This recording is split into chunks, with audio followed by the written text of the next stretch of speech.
Present? It says record. What's good? We are here, Agent Talk Podcast, here with my guy, Dakota Grady. Yes, sir. Could be my cousin, could not be, but we're all fam at the end of the day. Welcome. I guess we'll just kind of get into it. So for those that don't know, this is Agent Talk. Every Tuesday, I've been trying to build a rhythm of Stock Tip Tuesday where we just kind of talk finances, talk money, really anything, investing, budgeting, saving, things of that nature. So we'll just get into it. Dakota, for those that don't know who you are, I've never heard of you, who are you? So I'm here with Dakota Grady. Could be my cousin, like you said. Don't know, but Dakota Grady here from South Carolina originally, and I grew up in South Carolina. My mom had 7 kids, so you may have heard of the Brady Bunch, the really Grady Bunch. Yeah. My last name is Grady, so go figure.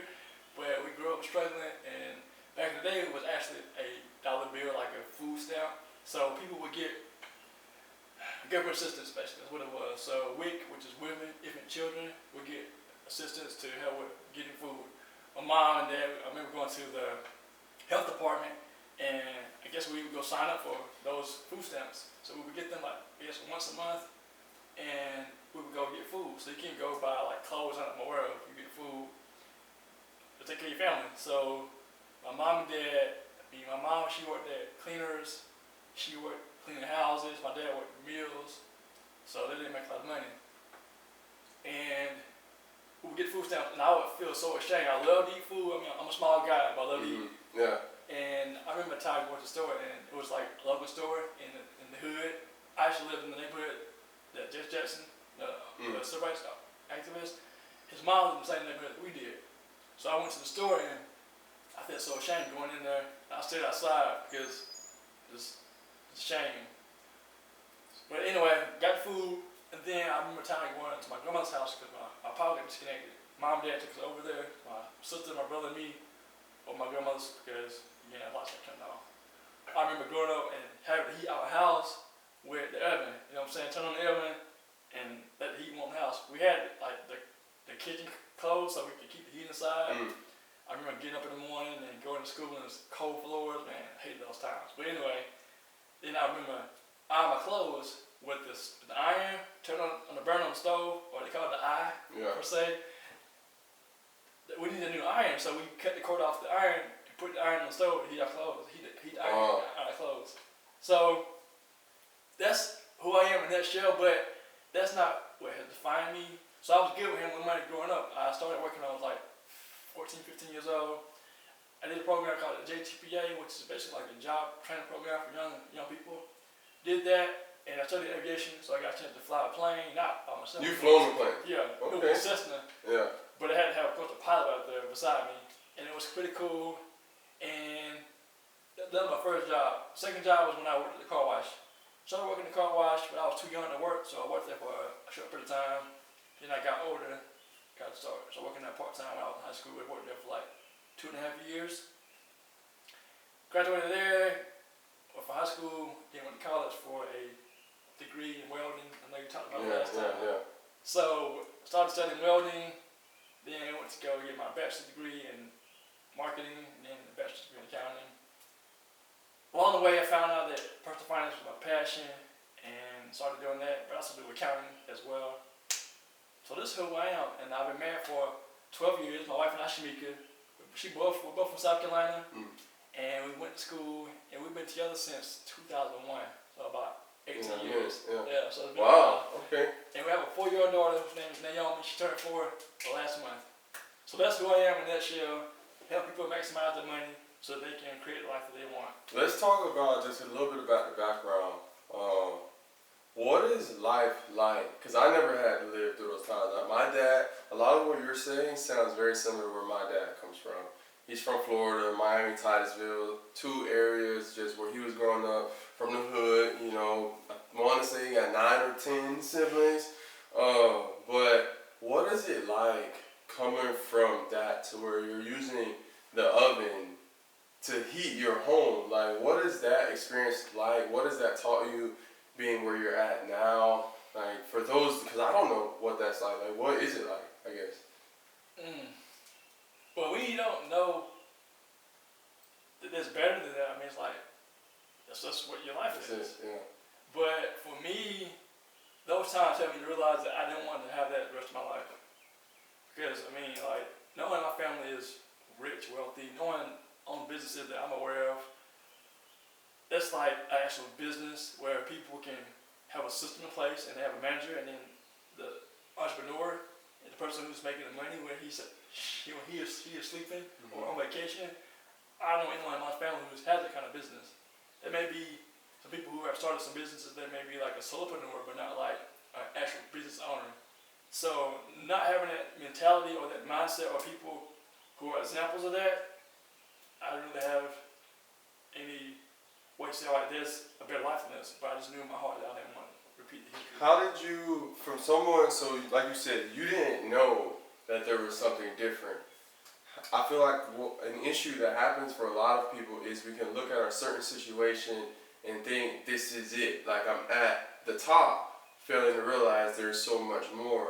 I guess when in your upbringing did you realize that you wanted to provide more, at least when it came to finances for yourself, for your family? Like when was that moment? I think when I was started working, knowing that you can make money, and it's like, well, my mom and dad they work, they make money, but for me, I was good with saving money. Could work, save money, and that was something I was like, well, if I can save money, I know that I can hopefully have a better lifestyle.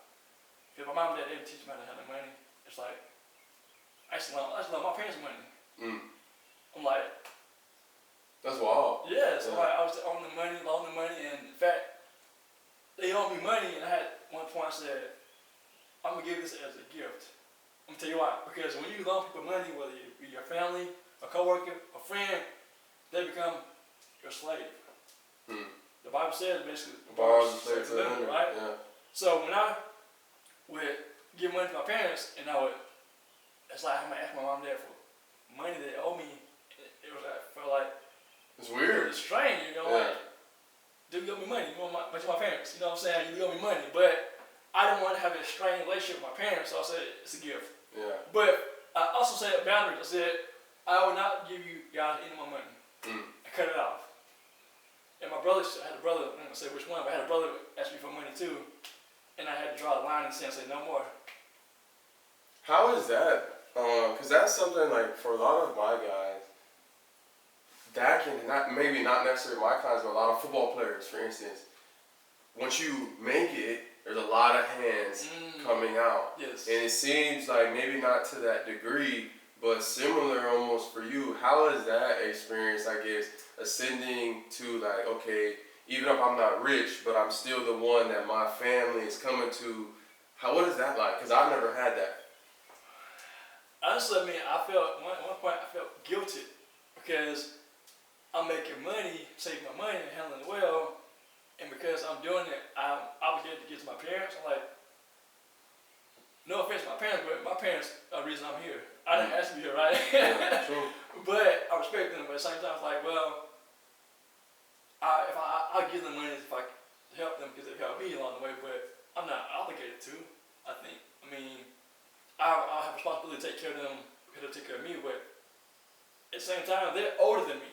They should know better than me to be prepared for the future, but that's not the case. But just for me, I had to realize that it's about me saying yes or no. If I say yes all the time, I will be enabling them. So, for example, facts, that's true. if a person has a drug addict and I keep giving them money, it's not going to help them, they're going to make it worse. Right. I have to say, all right, if I give you this particular thing, whatever it may be, a car, a gift card, is it going to help you? If it's not going to help you, I'm not going to help you that way. I want to help you in the way that's going to help you to not rely on me. Because you rely on me, that means you're dependent on me for stuff. And if I say no, then you're going to get mad, and you're going to start talking to me more likely. But it's like, that's good, because that'll help them long term. Exactly. It won't be like a crutch. True. So now you know, working taxes, accounting, financial code. How did you get along to the path that you're on now? Great question. When I graduated high school in 1999. You old, bro. No, I'm not old. I'm just. seasoned vet, and you was stuck. You didn't know what to say. I'm Okay. good. Yeah. Okay. I heard you as old as you feel. I don't know, so I'm good. Okay. Right. I graduated in 99, I didn't know what I wanted to do with my life, right? Career-wise, I knew that I didn't want to be broke. Yeah. I knew I wanted to make money as quick as possible to get some income. I was single, having children, so I got a degree in welding. Right. Something I quickly get money or get a degree quickly in 2 years, make money. However, I got intersected by a professor of psychology, Martina Wesley. Shout out to her. She lives in, I think, the Delaware area. Anyway, so she said, "Dude, what are you doing welding? You should be in business." I think I had my tire on. She said, "What are you doing?" So basically, I don't know. I mean, I'm trying to make money, basically. I don't remember the conversation completely, but I'm just saying, I was like, well, I'm trying to make money, and she said, well, you should be doing business. You're a business-minded person. So she got me connected with Berea College, one of the guys from the TRIO program at Greenville Technical College, which is a technical college in South Carolina, Greenville, South Carolina. Applied for the school in, I think, 2001. That same year, I was about to, I finished school for my first degree in welding. Applied for the school at Berea College in Kentucky. Shout out to BC. Got accepted to the college. So I graduated in June of 2001 with an associate in welding. Then I went to school for a bachelor's in 2001, like August, in Kentucky. So then I was, fast forward 4 years later, 2005, I graduated my bachelor's degree in marketing. I was scared to death. Why? Yeah. Because even after 4 years, 6 years of school, 6 years, I didn't know what I wanted to do still. That's most people. Right? So I went to school, finished 2 degrees, got out as an auditor, 05, graduated my first bachelor's degree. Started auditing collection agencies for 3 years, traveling around the country doing that. The people who call you when you don't pay your bills, I audited them, yes.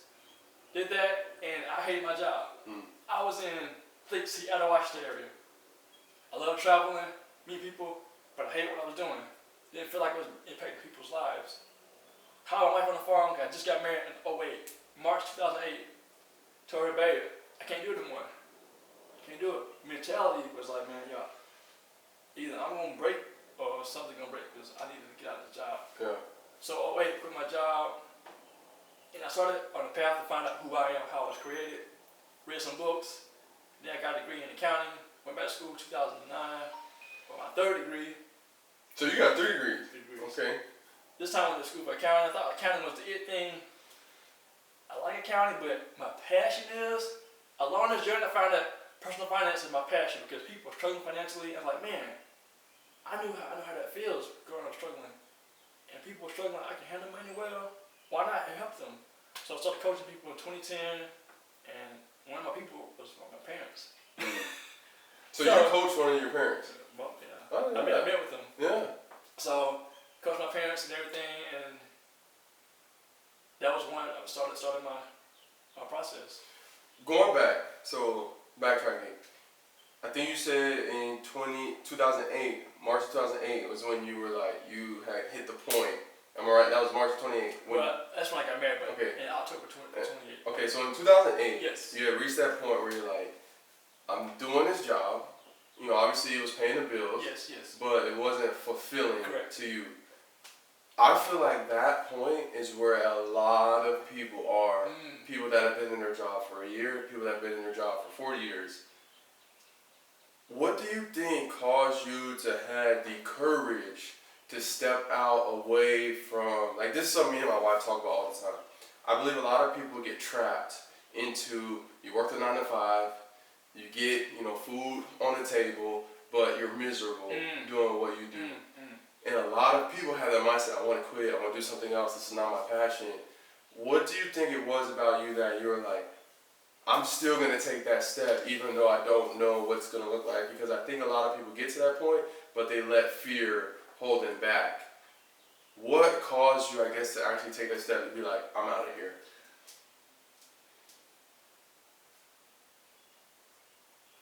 Suicide.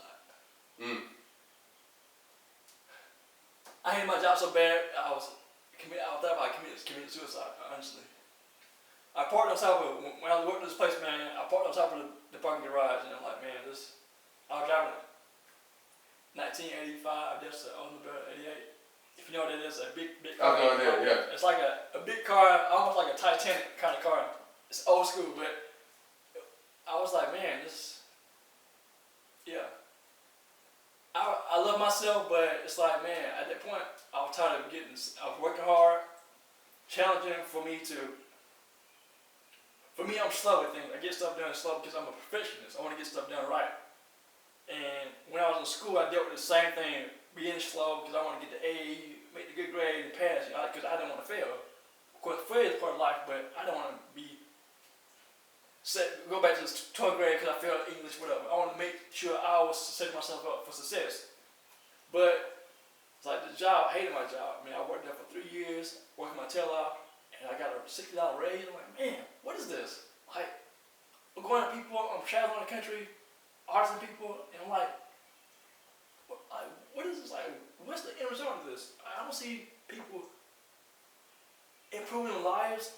I don't see them getting better with the situation because of what I'm doing. I don't see that. All I see is people, I'm artists and people who don't pay the debt. If they do pay the debt, then the people who are making money are the people who on the other side of that phone call. Yeah. The collection agencies, the people who buy the company who buy the bad debt, they're making money, right? Off people who they make right decisions with their finances. But to answer your question, suicide, man. It's like, dude, like, I don't want to keep doing this. So I said, before I kill myself, man, let me go do something with my life, like. And I had a support system with my wife, and it's like, man, you know. But now, I mean, even now, man, I still deal with that. It's just like, because life is hard, bro. Yeah. Like, it is hard as heck.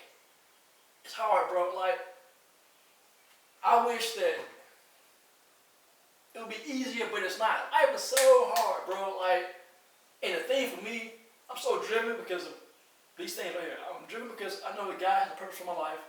Ephesians 2:10, I am a masterpiece. That keeps me driven every day. 2, my wife, I love her to death. Shamika, I love her to death, man. She's my, like the song said, what's that song called? Your boy? What's that? The song by Your Ringside. Oh, Right? Ringside. Oh, Right? shout out Gracie. Right? Oh, shout out Ringside. Gracie. Yeah. So she's my ride or die, people say. Yeah. My daughter, man, Luke. I love my daughter. She's God's gift to me. Mm. And my background are my 4 wives, man. God, my purpose, my wife, my daughter, and my background. I'm struggling, man. I know how it feels to struggle, dude. It's like, I don't want to repeat that. That's why I stay up like every night for my dream to push, to make it real. Because life is worth living, man. Facts. It's worth living, bro. It's like, I want the best for my family. And not just for my family, for other people too. Because my book called Financial Hope is called Hope. Shout out Financial Hope. Thank you. Yeah. HOPE. Helping other people become empowered. Mm. Because I believe if people can handle money God's ways, they can become who God created them to become. Say if somebody working a 9 to 5, and they got a side hustle in the business, right? They keep that 9 to 5 to pay the bills, but at the same time they're working a side hustle to build it to be a full-time entrepreneur. They build it full-time and they quit the job that they hate, right? That's one way to do it. Keep your day job, but also work on the side hustle when you're not working. Because if you can work 40 hours a week for somebody else, making them rich, why not work hard to make yourself rich? Yeah. It's facts, right? COVID-19 hit, people lost jobs, right? People lost their businesses, and I'm like, well, what if people had a side hustle that they could have fallen back on, or they had money saved that they could have fallen back on, opposed to having one job? Because when you have one job, and you're vulnerable. The book, The Millionaire Next Door, by Tom Shelby. What's it called? Oh, the book, The Millionaire Next Door. The meaning of next door. Oh, The Millionaire Next Door. Millionaire next door. Okay. Sorry, Yeah, you good. You good. All right. The Millionaire Next Door, he said, when you have a job, one job that is, you're very, very vulnerable. Because if you lose that job, you lose all your income source, right? But if you got a day job, you got a business that's thriving, you have real estate, money saved, when things happen, you got a plan B, right? Not just all your eggs in one basket. Now, there's an analogy one of my friends had told me. I'm big on this. Like, I read something. It was like the average millionaire, I think, has 6 streams of income. Something like that. something like that. Yes, you know. yes. But this guy had said something. He responded. I posted a story on Instagram, and shout out, this is actually Dylan Vanderwall. Shout out Dylan. What he said was, if you think about a chair holds you up. Like we're sitting on a chair right now. If a chair only had one peg, one leg, whatever you want to call it, you fall over. Yes. But it has four. If one of these were to fall out, I can still put my foot down. True. And technically still sit on it, True. right? And I think it's the same thing with our finances, but a lot of people, I don't think, because we have been taught, it's a system, I believe. It's a system that is taught to limit. It gives you higher to start. If you take, I look at it like this way. You start a job, right? You're on this graph. The graph goes 0 to 100. A typical job is going to put you maybe at 50. And then over the course of your life, your max might get to 55, okay? Like you just said, you got $60 raise. Starting out, if you do that, you're getting this 50, but also, I like what you said, you can spend 40 hours a week making somebody else rich. What if you just spend 10 hours doing your passion? Your 50 plus your 10 hours is now 60. And then that 10 hours now becomes another 20. And then so on and so forth. And then you reach the top of your threshold. I truly believe when it comes to finances, when it comes to anything, we have a threshold. The system has taught us to remain in the middle and to be content with where we are. But like you're saying, you reach the point where you realize there's just so much more out there. So now let's fast forward. So now, what is your purpose? What is your mission? What are you doing to move the needle forward, I guess? So my first mission is to walk in fellowship with God.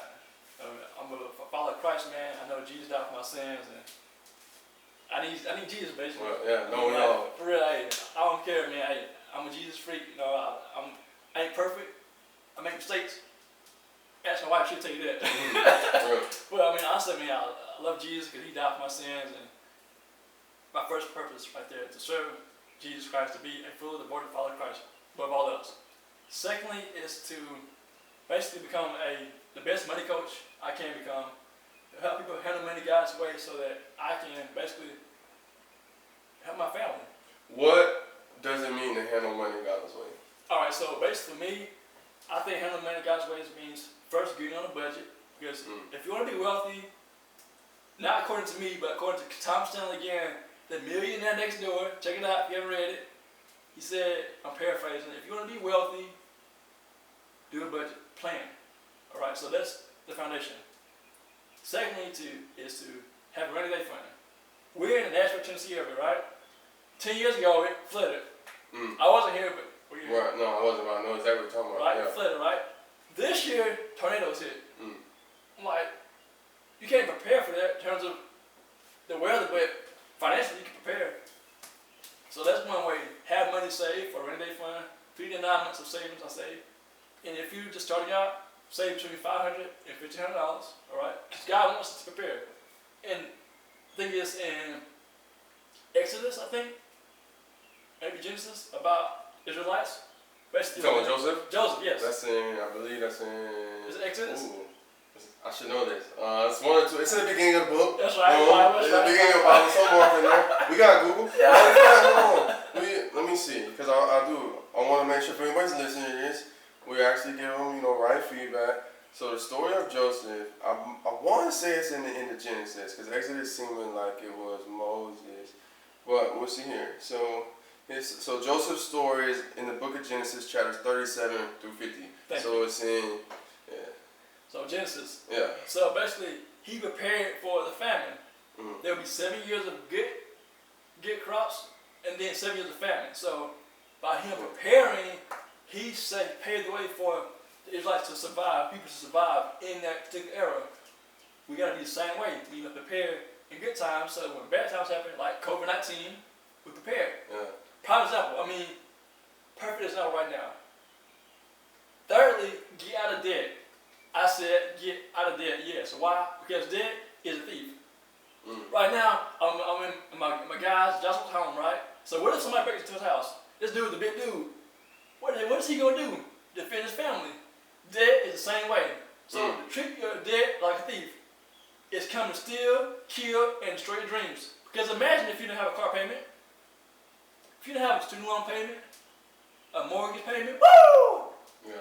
Rent. Rent, I right? see. Yeah. What can you do if you don't have payments? You can quit your job probably because you hate it. Start a business. Give more to your church, your community. What else can you do? Travel. Do so much. The possibilities are endless. See? Good ways to handle money works in good or bad times. So get out of debt so you can save money and live your dreams. And then also you need to save for your kids' college and invest. I recommend investing. You mentioned 100%. right? Yes. So No investing. question. So I recommend saving between 10 and 15% of your income so that you can be able to accumulate wealth. Because when you invest money, you take part of the compound interest. Basically, compound interest is when your money grows, and interest grows interest, in other words. And if you take advantage of that at a young age, or at any age, it's good because your money grows. And I recommend investing in a Roth or IRA because that allows your money to grow tax-free. What would you say? So let's start at saving. So even what you said, like Joseph, I want to say save 20%, right? And it's like you said, God told Joseph that there would be 7 years of abundance before Egypt. I think that's where 100%. That's where he was. Yes, yes. You know, 7 years of abundance. But then after that, there would be 7 years of famine.